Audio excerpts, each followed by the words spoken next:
क्या आप दुनिया की सबसे प्रसिद्ध और रहस्यमय पेंटिंग के बारे में जानते हैं? जी हाँ, हम बात कर रहे हैं लियोनार्डो दा विंची की अमर कृति मोनालिसा की। इस वीडियो में हम इस अद्भुत पेंटिंग के इतिहास, कुछ दिलचस्प तथ्यों और इसके चारों ओर के अनसुलझे रहस्यों पर बात करेंगे।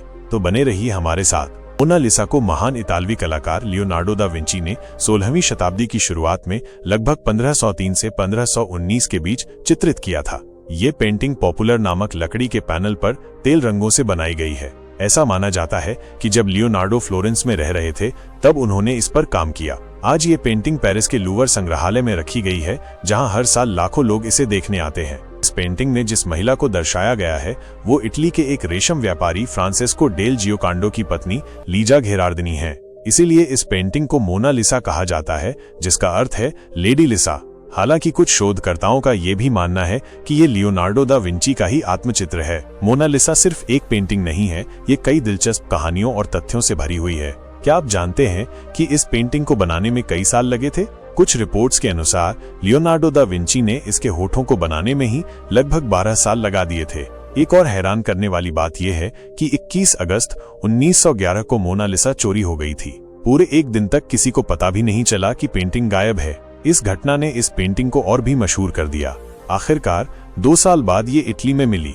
ये पेंटिंग बहुत छोटी है, इसकी ऊंचाई लगभग 30 इंच और चौड़ाई 20 इंच है, लेकिन इसकी प्रसिद्धि दुनिया भर में फैली हुई है। वर्तमान में ये फ्रांसीसी गणराज्य की सबसे बेशकीमती संपत्तियों में से एक है। मोनालिसा की सबसे बड़ी खासियत है इसकी रहस्यमय मुस्कान। ये मुस्कान ऐसी है कि देखने वाले को कभी लगती है कि वो मुस्कुरा रही है तो कभी उदास दिखती है। वैज्ञानिकों और कला इतिहासकारों ने इस मुस्कान को समझने की बहुत कोशिश की है, लेकिन आज भी ये एक रहस्य बनी हुई है। कुछ विशेषज्ञों का मानना है कि मोनालिसा की मुस्कान का रहस्य स्फुमैटो नामक एक विशेष तकनीक में छिपा है, जिसका इस्तेमाल लियोनार्डो दा विंची ने पेंटिंग में किया था। इस तकनीक में रंगों को इस तरह से मिलाया जाता है कि कोई स्पष्ट रेखा दिखाई नहीं देती, जिससे एक धुंधला और रहस्यमय प्रभाव पैदा होता है। एक जापानी डॉक्टर ने तो यह भी दावा किया था कि मोनालिसा के ऊपरी जबड़े के 2 दांत टूटे हुए हैं, जिसकी वजह से उनका ऊपरी होंठ थोड़ा दबा हुआ दिखता है और यही हमें उनकी मुस्कान लगती है।